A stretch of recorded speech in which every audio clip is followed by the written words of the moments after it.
company in Malaysia are those entities under Company Act 2016 or previous Company Act 1965.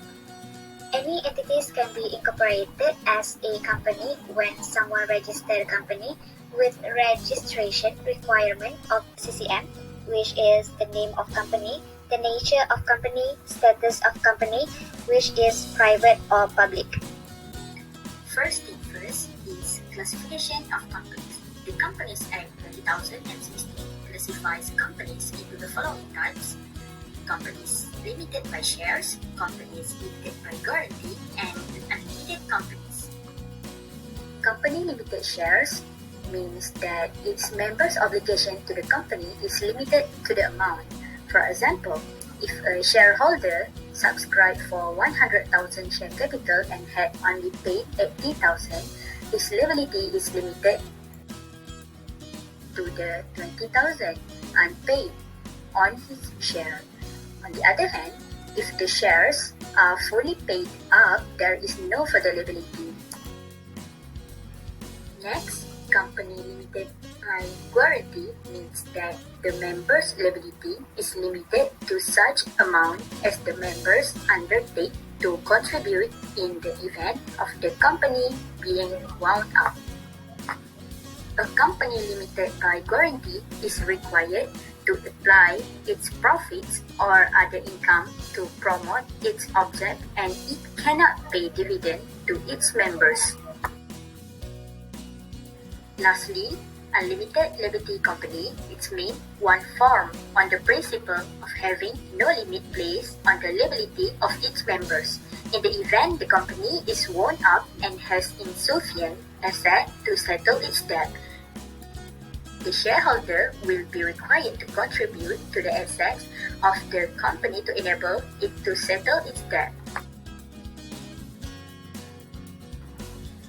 Next, types of companies. Companies can be grouped into the following: public companies, private companies, exempt private companies, foreign companies, government-linked companies. Public company. It is a company other than a private company that is required to have the word Berhad as part of and at the end of its name. There is no limit on the maximum number of shareholders. Only a public company can offer its share and debentures. Secondly, private company. A private company is one whose liability is limited by shares. Total number of members does not exceed 50. There is a restriction on transfer of shares. Private companies have the words Sendirian Berhad as part of and at the end of their names. Next, as a private company. This private company with no more than 20 members and whose shares are not held directly or indirectly by any corporation. Foreign company. A foreign company is a company, corporation, society, association, or other body incorporated outside Malaysia. An unincorporated society, association, or other body that can sue or be sued or hold property under the law of its place of origin. Lastly, government-linked company.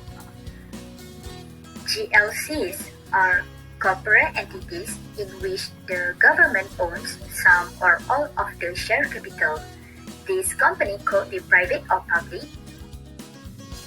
And lease company.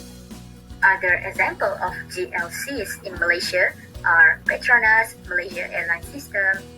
Next, the registration requirement based on CCM, it is Companies Commission of Malaysia. First, to register with the SSM requires that the individual be a Malaysian citizen or permanent resident of Malaysia. Second, the individual must be 18 years of age and above. Third, registration of the business must not be later than 30 days from the date of the business commencement. Fourth, the nature of the business must not contravene any laws or be likely to be used for unlawful purposes. Three topics that I will explain to all of you guys, and the first one is financial reporting requirements based on Companies Act 2016 and the Financial Reporting Act 1997. Two main statutes governing financial reporting by companies are the Companies Act 2016 and the Financial Reporting Act 1997. Companies Act regulated by the Companies Act 2016 as to the accounting records to be kept. The second one is annual returns to be submitted to authorities, and the last one is financial reports and statements prepared by directors and managers. The Financial Reporting Act 1997 mandates the Malaysian Accounting Standard Boards. So the next topic is elements of annual report. There are 6 elements of annual report. There are chairman's statement, corporate governance statement, audit committee report, statements on internal control, social responsibility statement, and the last one, financial statement. So we go through with the first element, which is chairman's statement. Areas covered by the statement could include present operations of the various divisions of the company, dividend, financial position, for example, the liquidity of the company, economic performance, major developments, for example, acquisitions, employees, and future prospects. And the second one is corporate governance statement. In this statement, a lot of information is given regarding the board of directors. The information includes composition of the board, number of board meetings held during the year, and the attendance of at this meeting. Directors' remuneration including fees paid, allowance, directors' training, dialogue with the shareholders, accountability and audit, directors' responsibility for the preparation of financial statements. And the next one is audit committee report. The audit committee usually consists of directors and independent senior management executives who provide assistance to the board of directors to allow them to fulfill their responsibility relating to corporate accounting and reporting. The report will state audit committee's areas of responsibility and the manner in which it has carried out its duties. And next, statement on internal control. The Malaysian Code of Corporate Governance requires listed company to maintain a sound system of internal control of safeguard shareholders' investment and the group's assets. Bursa Malaysia Securities Berhad requires listed company to issue a statement in their annual report about the state of their internal controls. Next, social responsibility statement. This statement discloses social responsibility information. Some companies make a statement on their workplace and their commitment to society at large and to the environment. These are voluntary disclosures. And the last one is financial statement. This section of the annual report includes the following, which is director's report, auditor's report, and financial statements. For example, auditor's reports, the responsibility for the preparation of financial statements for external users rests with the directors. Independent auditors are appointed at the annual general meeting to examine and report on the information contained in the financial statements. And the last topic in question 2, it is legal requirements in Bursa Malaysia Securities Berhad.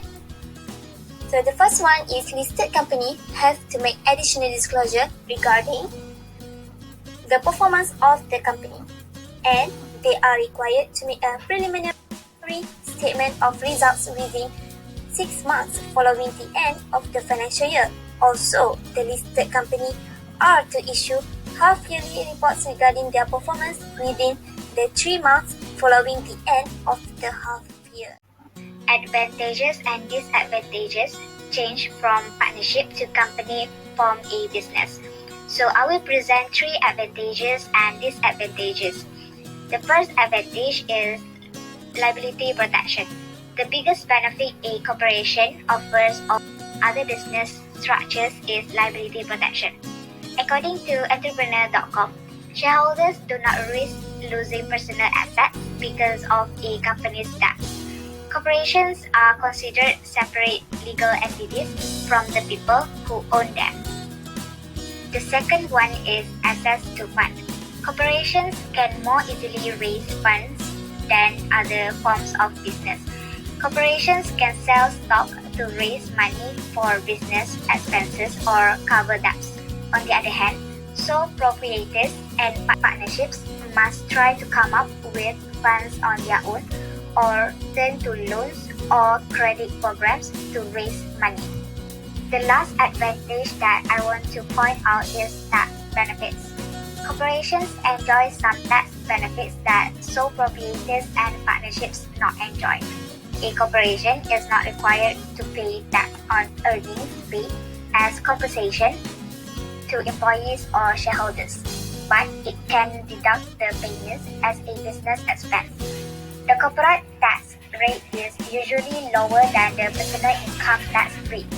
The owners of sole proprietors and partnerships pay income taxes at regular rates on the profits they earn from their companies. Disadvantages. The first one is state fillings. Unlike sole proprietors and LLC, corporations need to file the documentation with the state in which they are headquartered before they can exist. In addition, most states require annual fillings by this organization to keep the Secretary of State aware of the business activity. Each filing often requires a small fee, and failure to file can cause the business to be penalized, or the state will revoke the enterprise's ability to run the business. Next disadvantages is tax. Double taxation of corporation profits. The corporation pay federal and state taxes on its profits. The dividends paid to the shareholders are treated as income and taxed again.